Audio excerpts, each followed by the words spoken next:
नमस्कार। मैं वसंत रावल। आज मैं आपको बताने आया हूं जन्म कुंडली के अंदर छठवें भाव का स्वामी अर्थात षष्ठेश ग्रह कुंडली के 12 अलग अलग भाव में बैठा हो तो उससे क्या फल की प्राप्ति होती है। सबसे पहले हम लोग जानेंगे कि छठवें भाव से क्या क्या देखा जाता है। छठवें भाव से देखा जाता है कि व्यक्ति शरीर से कितना स्वस्थ, तंदुरुस्त, निरोगी होगा, व्यक्ति के शत्रु कैसे होंगे, व्यक्ति को बैंक लोन प्राप्त होगी या नहीं होगी, व्यक्ति को मामा का सुख कैसा प्राप्त होगा। ये सारी बातें छठवें भाव से देखी जाती है। छठवें भाव से ऋण, रोग, शत्रु और मामा ये सारी बातें देखी जाती है। आइए और गहराई से जानते हैं। जैसे कि आप सभी को पता है कि जन्म कुंडली के अंदर छठवें, आठवें और 12वें ये तीनों भाव को त्रिग भाव कहा गया है। और ज्योतिष का एक सूत्र यह भी कहता है कि छठवें भाव का स्वामी छठवें, आठवें या 12वें भाव में बैठा हो तो विपरीत राजयोग निर्माण होता है। सिर्फ शर्त यह है कि लग्नेश बलवान होना चाहिए। अभी हम लोग जानेंगे कि छठवें भाव का स्वामी अगर कुंडली के 12 अलग अलग भाव में बैठा होगा तो क्या फल देता है। सबसे पहले शुरुआत करते हैं लग्न से।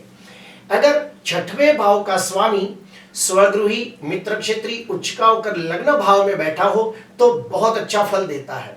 ऐसे व्यक्ति शरीर से स्वस्थ, तंदुरुस्त, निरोगी होते हैं।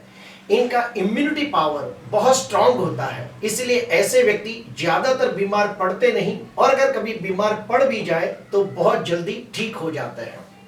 ऐसे व्यक्ति शत्रु को कड़ी टक्कर देने वाले लोग होते हैं और शत्रु के ऊपर विजय प्राप्त करने वाले लोग होते हैं। ऐसे व्यक्ति स्वभाव से बहुत ही चैलेंजिंग होते हैं। उन्हें कोई भी प्रकार की कंपटीशन करना उन्हें अच्छा लगता है। ऐसे व्यक्तियों को बैंक की लोन आसानी से मिल जाती है। ऐसे व्यक्तियों को मामा का सुख भी बहुत अच्छा मिलता है। ठीक उसके विपरीत जाते हैं। अगर मान लो छठवें भाव का स्वामी नीच राशि में निर्बल होकर लग्न में बैठा हो तो छठवें भाव का स्वामी पाप ग्रहों से द्रष्ट या पाप ग्रहों से पीड़ित होकर लग्न भाव में बैठा हो तो ऐसे व्यक्तियों का इम्यूनिटी पावर बहुत कमजोर होता है। फलस्वरूप वो लोग बार बार बीमार पड़ते हैं। ऐसे व्यक्तियों को शत्रुओं के द्वारा मानसिक तकलीफों का सामना करना पड़ता है। गुप्त शत्रुओं के द्वारा मानसिक बेचैनी, चिंता का प्रमाण हमेशा उनको लगा रहता है। अभी हम लोग आएंगे दूसरे भाव के ऊपर अर्थात धन भाव के ऊपर। तो आपको पता है कि दूसरे भाव से कुटुंब का सुख देखा जाता है, व्यक्ति की वाणी कैसी है देखा जाता है, धन सुख कितना है वो देखा जाता है। तो आइए शुरू करते हैं। छठवें भाव का स्वामी स्वगृही, मित्र क्षेत्री, उच्चका होकर धन भाव में बैठा हो तो ऐसे व्यक्ति चाहे तो एक अच्छे डॉक्टर बन सकते हैं, एक अच्छे वकील बन सकते हैं, एक अच्छे सीए बन सकते हैं। ऐसे व्यक्ति चाहे तो हेल्थ सेंटर खोले तो उन्हें बहुत अच्छी सफलता प्राप्त होती है। हेल्थ सेंटर यानी कि जिम खाना, aerobic classes, Zumba classes, yoga classes, karate classes, boxing classes, ऐसे सब अगर स्पोर्ट्स के काम कोई करे, जैसे कि स्पोर्ट्स के क्लासेस, डांसिंग क्लासेस जैसे कार्य क्षेत्र के अंदर अगर वो लोग जाए तो उन्हें बहुत अच्छी सफलता मिलती है। जिसकी भी कुंडली के अंदर छठवें भाव का स्वामी शुभ स्थिति में बलवान होकर धन भाव में बैठा हो तो ऐसे व्यक्ति अगर मेडिकल की दुकान खोले या फिर आयुर्वेदिक की दुकान खोले, होम्योपैथी या एलोपैथी की दुकान खोले तो भी उनका बिजनेस बहुत अच्छा चलता है और उन्हें बहुत अच्छा लाभ होता है। ठीक उसके विपरीत जाते हैं। अगर मान लो छठवें भाव का स्वामी नीच राशि में निर्बल होकर धन भाव में बैठा हो तो छठवें भाव का स्वामी पाप ग्रहों से द्रष्ट, पाप ग्रहों से पीड़ित होकर दूसरे भाव में बैठा हो तो ऐसे व्यक्तियों को हमेशा शारीरिक तंदुरुस्ती के पीछे बहुत सारा धन खर्च करना पड़ता है। ऐसे व्यक्ति अगर किसी से पैसा उधार लेते हैं तो उसे टाइम पे वापस नहीं दे पाते और कहीं ना कहीं रिश्तों में शत्रुता हो जाती है। ऐसे व्यक्तियों को गलती से भी कर्जा नहीं लेना चाहिए और अगर ये लोग कर्जा ले लेते हैं तो वो आसानी से टाइम पर पेड नहीं कर पाते, यानी कि रिटर्न नहीं कर पाते। अभी हम लोग आते हैं तीसरे भाव के ऊपर। जैसे कि आप सभी को पता है कि तीसरा भाव छोटे भाई बहनों का है, छोटी मुसाफरी का है, व्यक्ति कितना मेहनतू, साहसिक, पराक्रमी होगा, ये सब तीसरे भाव से देखा जाता है। तो शुरू करते हैं। अगर छठवें भाव का स्वामी स्वगृही मित्र क्षेत्री उच्च का होकर अगर तीसरे भाव में बैठा हो तो एक प्रकार का निम्न कोटि का यानी कि हल्का सा विपरीत राजयोग होता है, क्योंकि कुछ विद्वानों का यह भी कहना है कि इसे भी हल्का सा त्रिक भाव माना गया है। तो जब खड्डे का मालिक खड्डे में हो, छठवें भाव का मालिक तीसरे भाव में हो, तो निम्न कोटि का यानी सामान्य विपरीत राजयोग निर्माण होता है। ऐसे व्यक्ति बहुत ही मेहनतू, साहसिक, पराक्रमी होते हैं। इन लोगों को छोटे भाई बहनों का बहुत अच्छा सुख प्राप्त होता है, छोटी मोटी मुसाफरी से भी लाभ होता है। ऐसे व्यक्ति अपनी मेहनत से, अपनी काबिलियत से, अपने दमखम पर अपना भाग्योदय करते हैं, क्योंकि जो ग्रह यहाँ बैठा होगा वो सातवीं दृष्टि से भाग्य भाव को देखेगा। तो ऐसे व्यक्ति अपनी मेहनत, साहस, काबिलियत और अपने दमखम पर अपना भाग्योदय करते हैं। ऐसे व्यक्ति स्वभाव से बहुत ही निडर, लीडर और साहसिक होते हैं, इसलिए उनके शत्रु भी आंतरिक दृष्टि से उनसे भयभीत रहते हैं और उनका ठीक से सामना नहीं कर पाते। छठवें भाव का स्वामी अगर स्वगृही मित्र क्षेत्री उच्च का होकर अगर तीसरे भाव में बैठा हो तो मैंने ये भी देखा है कि उनके छोटे भाई बहन नौकरी के अंदर बहुत अच्छी सफलता प्राप्त करते हैं, नौकरी के अंदर पद प्रतिष्ठा प्राप्त करते हैं। अभी हम लोग उसके विपरीत जाते हैं। तो सुनिए, अगर छठवें भाव का स्वामी नीच राशि में निर्बल होकर तीसरे भाव में बैठा हो तो छोटे भाई बहनों के साथ शत्रुता होती है, छोटी मोटी मुसाफरी के अंदर नुकसान झेलना पड़ता है। ऐसे व्यक्ति अगर बैंक लोन लेते हैं तो बहुत तकलीफों के बाद पेड़ कर पाते हैं। ऐसे व्यक्ति बेचारे हमेशा संघर्ष में जीवन जीते हैं। और हाँ, अगर छठवें भाव का स्वामी अगर शुभ स्थिति में बलवान होकर अगर तीसरे भाव में बैठा हो तो ऐसे व्यक्ति एक अच्छे सर्जन, डॉक्टर भी बन सकते हैं। तीसरे भाव का स्वामी, अपना छठवें भाव का स्वामी शुभ स्थिति में बलवान होकर तीसरे भाव में बैठा हो तो ऐसे व्यक्तियों को साहसिक कार्य जैसे कि military, army, navy, CRPF, BSF जैसे कार्य क्षेत्र के अंदर बहुत अच्छी सफलता मिलती है। ऐसे व्यक्ति शत्रुओं के ऊपर आसानी से विजय प्राप्त कर लेते हैं और उसे शत्रुहंता भी कहते हैं। और ऐसे व्यक्ति हमेशा निडर, लीडर और साहसिक भरा काम करते हैं और उन्हें मान सम्मान भी मिलता है, ये भी देखा गया है। अभी हम लोग आते हैं चौथे भाव के ऊपर। जैसे कि आप सभी को पता है कि चौथा भाव माता का भाव होता है। यहां से मकान का सुख, वाहन का सुख, प्रॉपर्टी का सुख देखा जाता है। तो सुनिए, अगर कुंडली के अंदर छठवें भाव का स्वामी स्वगृही मित्र क्षेत्री उच्च का होकर चौथे भाव में बैठा हो तो ऐसे व्यक्तियों को मकान, जमीन, जायदाद, दुकान, प्रॉपर्टी, खेती खरीदने के लिए बैंक लोन आसानी से मिल जाती है। ऐसे व्यक्तियों को वाहन खरीदी करने के लिए भी बैंक लोन आसानी से मिल जाती है। ऐसे व्यक्तियों को मामा के द्वारा जमीन जायदाद का लाभ होने की संभावना बढ़ जाती है। ऐसे व्यक्ति शरीर से स्वस्थ, तंदुरुस्त, निरोगी होते हैं और उनकी माता भी शरीर से स्वस्थ, तंदुरुस्त, निरोगी होती है। अभी हम लोग विपरीत जानेंगे कि अगर छठवें भाव का स्वामी नीच राशि में निर्बल होकर चौथे भाव में बैठा हो तो छठवें भाव का स्वामी पाप ग्रहों से द्रष्ट या पाप ग्रहों से पीड़ित होकर चौथे भाव में बैठा हो तो ऐसे व्यक्तियों को मकान, वाहन, प्रॉपर्टी खरीदी करते समय लीगल फॉल्ट होता है या फिर उन्हें बैंक की लोन आसानी से नहीं मिलती। कहीं ना कहीं कोई पेपर वर्क के अंदर प्रॉब्लम होता है जिसके वजह से उन लोगों को बैंक लोन के लिए काफी सारे चक्कर भी काटने पड़ते हैं। ऐसे व्यक्ति की माता बुढ़ापे में हमेशा बहुत ज्यादा बीमार रहती है। ऐसे व्यक्तियों को जमीन जायदाद के लिए खानदान के अंदर अपनी फैमिली के अंदर लड़ाई झगड़े भी करने पड़ते हैं। अभी हम लोग आएंगे पंचम भाव के ऊपर।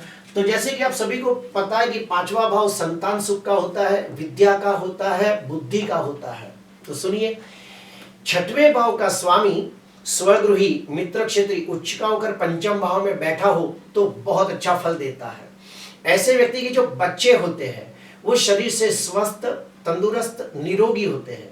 ऐसे व्यक्ति अपनी बुद्धि के द्वारा अपने शत्रुओं को पराजित करते हैं।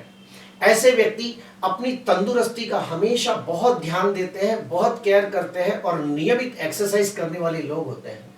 अगर ऐसे व्यक्ति पढ़ाई करते हो, यानी कोई बच्चा पढ़ाई करता हो और उसकी कुंडली के अंदर छठवें भाव का स्वामी पंचम भाव के अंदर बलवान होकर बैठा हो तो उन्हें मेडिकल की पढ़ाई से लाभ होता है, सीए की पढ़ाई से लाभ होता है।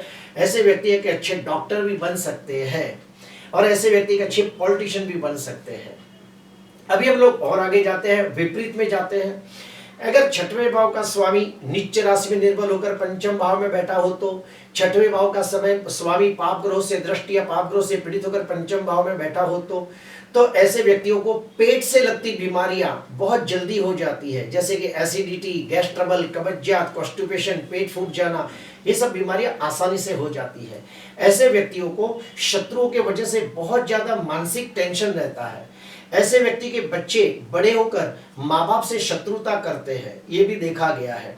ऐसे व्यक्ति बीमार पड़ने की वजह से उनकी पढ़ाई में रुकावटें आती है। मान लो कोई बच्चा पढ़ाई कर रहा हो और उसकी कुंडली के अंदर छठवें भाव का स्वामी पंचम भाव में नीच का होकर बैठा हो या फिर पाप ग्रह से दृष्टि या पाप ग्रह से पीड़ित होकर बैठा हो, तो ऐसे व्यक्ति की बच्चे को पढ़ाई के अंदर दिक्कतें आती है और वो एग्जाम दे नहीं पाते और उनकी पढ़ाई में कुछ ना कुछ रुकावटें आती रहती है। अभी हम आते हैं छठवां भाव। अगर छठवां भाव का स्वामी छठवें भाव के अंदर ही स्वगृही होकर बैठा हो तो राजयोग जैसा फल मिलेगा, विपरीत राजयोग निर्माण होगा, और लग्नेश बलवान हो तो बहुत अच्छा फल मिलेगा। जिसकी भी कुंडली के अंदर छठवें भाव का स्वामी छठवें भाव के अंदर ही स्वगृही होकर बैठा हो तो ऐसे व्यक्ति शरीर से स्वस्थ, तंदुरुस्त, निरोगी होते हैं। ऐसे व्यक्ति चाहे तो एक अच्छे डॉक्टर बन सकते हैं, एक अच्छे वकील बन सकते हैं, एक अच्छे सीए बन सकते हैं। ऐसे व्यक्ति चाहे तो एक अच्छे पॉलिटिशियन भी बन सकते हैं। ऐसे व्यक्ति अगर मेडिकल, होम्योपैथी, हेलोपैथी, आयुर्वेदिक की दुकान खोले तो उन्हें बहुत अच्छी सफलता प्राप्त होती है। ऐसे व्यक्ति चाहे तो एक अच्छे हेल्थ सेंटर खोले जहाँ पे तंदुरुस्ती का बहुत ध्यान दिया जाता है, जैसे कि जिम खाना, Zumba classes, aerobic, yoga classes, तो उन्हें बहुत अच्छी सफलता प्राप्त होती है। ऐसे व्यक्तियों को बैंक लोन आसानी से मिल जाती है। ऐसे व्यक्ति अपने शत्रु के ऊपर आसानी से विजय प्राप्त कर लेते हैं। अभी हम लोग आते हैं सप्तम भाव के ऊपर। आप सभी को पता है कि सातवां भाव जीवन साथी का होता है, बिजनेस पार्टनर का होता है, डेली वेजेस का होता है। तो सुनिए, अगर छठवें भाव का स्वामी स्वगृही, मित्र क्षेत्रीय, उच्च का होकर सप्तम भाव में बैठा हो तो ऐसे व्यक्ति की जो पत्नी होती है वो शरीर से स्वस्थ, तंदुरुस्त, निरोगी होती है। लेकिन छठवां भाव शत्रु का भी है। अगर शत्रु का मालिक अगर सप्तम भाव में बलवान होकर बैठा हो तो ऐसे व्यक्ति की जो पत्नी होती है वो स्वभाव से जिद्दी, हठी, गुस्से वाली, ईगोस्टिक होती है, या फिर उसका जीवन साथी जिद्दी, हठी, गुस्से वाला होता है। और आगे बढ़ते हैं। जिसकी भी कुंडली के अंदर छठवें भाव का स्वामी शुभ स्थिति में बलवान होकर सप्तम भाव में बैठा हो तो ऐसे व्यक्तियों को जन कल्याण के कार्य से बहुत अच्छा मान, सम्मान, पद प्रतिष्ठा प्राप्त होती है। ऐसे व्यक्ति अगर वकील हो तो वो लोग अगर पब्लिक प्रोसिक्यूटर बनते हैं तो उन्हें बहुत लाभ होता है। ऐसे व्यक्ति एक अच्छे समाज सेवक बन सकते हैं और अगर वो समाज के उत्थान के लिए कार्य करें तो उन्हें मान, सम्मान, पद प्रतिष्ठा प्राप्त होती है। अभी ठीक उसके विपरीत जाते हैं। अगर छठवें भाव का स्वामी नीच का होकर सप्तम भाव में हो तो छठवें भाव का स्वामी पाप ग्रहों से दृष्ट, पाप ग्रहों से पीड़ित होकर सप्तम भाव में हो तो अगर ऐसा व्यक्ति कुंवारा हो तो उसकी 1 या 2 बार सगाई होकर टूट सकती है। अगर शादी हो जाए तो पत्नी के साथ लड़ाई, झगड़े, खिटपिट होते रहते हैं। अगर छठवें भाव का स्वामी नीच का होकर या फिर पाप ग्रहों से दृष्टि या पाप ग्रहों से पीड़ित होकर सप्तम भाव में हो तो उनके विवाह के अंदर बहुत कंकास, कलेश, अशांति, लड़ाई झगड़े होने की वजह से डिवोर्स तक हो जाता है। ऐसे व्यक्तियों को पार्टनरशिप के अंदर कोई भी बिजनेस नहीं करना चाहिए, वरना वो पार्टनरशिप भी लड़ाई झगड़े होकर टूट जाती है। अभी हम आते हैं अष्टम भाव के ऊपर। जैसे कि आप सभी को पता है कि अष्टम भाव से आयुष्य, मृत्यु, गुड ज्ञान, खानदानी प्रॉपर्टी, ये सारी बातें देखी जाती है। अगर छठवें भाव का स्वामी अगर शुभ स्थिति में बलवान होकर अष्टम भाव में हो तो यहाँ पे विपरीत राज्यों की कंडीशन बनती है। आगे बढ़ते हैं। अष्टमाधिपति स्वगृही, मित्र क्षेत्रीय, उच्च का होकर अष्टम भाव में हो तो बहुत अच्छा फल मिलता है क्योंकि विपरीत राज्यों का निर्माण होता है। ऐसे व्यक्ति दीर्घ आयुष्य प्राप्त करते हैं। ऐसे व्यक्तियों को गुड़ शास्त्र जैसे कि ज्योतिष शास्त्र, वास्तु शास्त्र, रत्न शास्त्र, तंत्र, मंत्र, यंत्र जैसे शास्त्र सीखना अच्छा लगता है। ऐसे व्यक्तियों को खानदानी प्रॉपर्टी मिलने के भी बहुत प्रबल योग बनते हैं। ऐसे व्यक्ति मृत्यु पर्यंत स्वस्थ, तंदुरुस्त, निरोगी जीवन व्यतीत करते हैं और मृत्यु के समय भी शांति से, सुकून से मृत्यु को प्राप्त करते हैं। ऐसे व्यक्तियों को खानदानी प्रॉपर्टी प्राप्ति के लिए आसानी से इन्हें कोर्ट कचहरी के अंदर सफलता मिल जाती है। क्योंकि यह कोर्ट कचहरी, यह है खानदानी प्रॉपर्टी। अगर इसका मालिक इसमें बलवान होकर बैठा है तो उन्हें खानदानी जमीन जायदाद प्रॉपर्टी के लिए अगर केस लड़ते हो तो उन्हें आसानी से सफलता प्राप्त हो जाती है। ऐसे व्यक्ति शत्रु के ऊपर भी आसानी से विजय प्राप्त कर लेते हैं। अभी हम आते हैं नवम भाव के ऊपर। जैसे कि आप सभी को पता है, नवम भाव होता है पिता का, भाग्य का, लंबी मुसाफरी का। तो सुनिए, छठवें भाव का स्वामी स्वगृही, मित्र क्षेत्री, उच्च का होकर अगर नवम भाव में बैठा हो तो ऐसे व्यक्तियों को भाग्योदय के अंदर थोड़ी रुकावटें आती है, अड़चनें आती है, लेकिन वो लोग अपने कार्य क्षेत्र के अंदर बहुत मेहनत करके सफलता प्राप्त करते हैं। उसके विपरीत जाते हैं। ऐसे व्यक्तियों को अगर छठवें भाव का स्वामी अगर उच्च का होकर नवम भाव में बैठा हो तो ऐसे व्यक्ति भी अगर तंदुरुस्ती से लगता कोई कार्य क्षेत्र में जाए तो उन्हें सफलता प्राप्त होती है। ऐसे व्यक्ति अगर एक अच्छे डॉक्टर, वकील, सीए बने तो भी उनका भाग्योदय हो जाता है। विपरीत जाते हैं, छठवें भाव का स्वामी नीच राशि में निर्बल होकर नवम भाव में बैठा हो, छठवें भाव का स्वामी पाप ग्रहों से दृष्ट, पाप ग्रहों से पीड़ित होकर भाग्य भाव में बैठा हो तो ऐसे व्यक्तियों के भाग्योदय में हमेशा अड़चनें, रुकावटें, तकलीफें, विघ्न आते हैं और उनका जल्दी भाग्योदय नहीं होता। शत्रु पक्ष की वजह से उनके भाग्योदय में बहुत सारी अड़चनें, रुकावटें आती है। ऐसे व्यक्ति अगर व्यापार करने के लिए कोई भी प्रकार का कर्जा लेते हैं तो वो आसानी से भर नहीं पाते और कर्जदार हो जाते हैं। उसके लिए उन्हें अपनी कोई जमीन जायदाद भी बेचना पड़ता है। अभी हम लोग आगे बढ़ते हैं दसम भाव।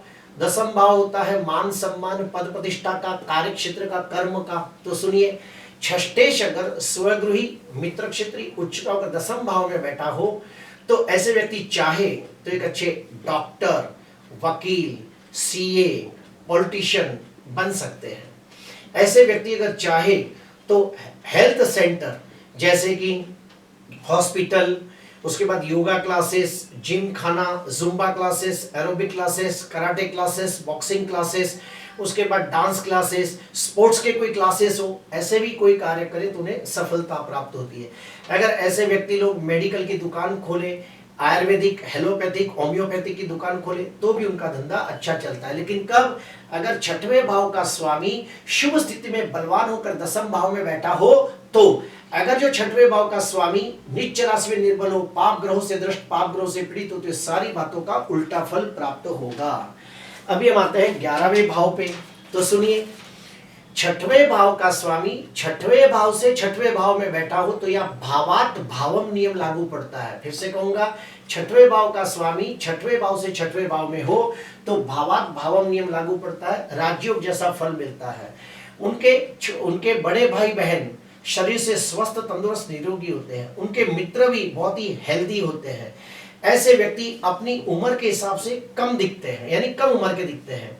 ऐसे व्यक्ति शत्रु को भी अपना मित्र बनाते हैं और उसकी हर चीज के ऊपर नजर रखते हैं, उनकी हर चाल के ऊपर कड़ी नजर रखते हैं।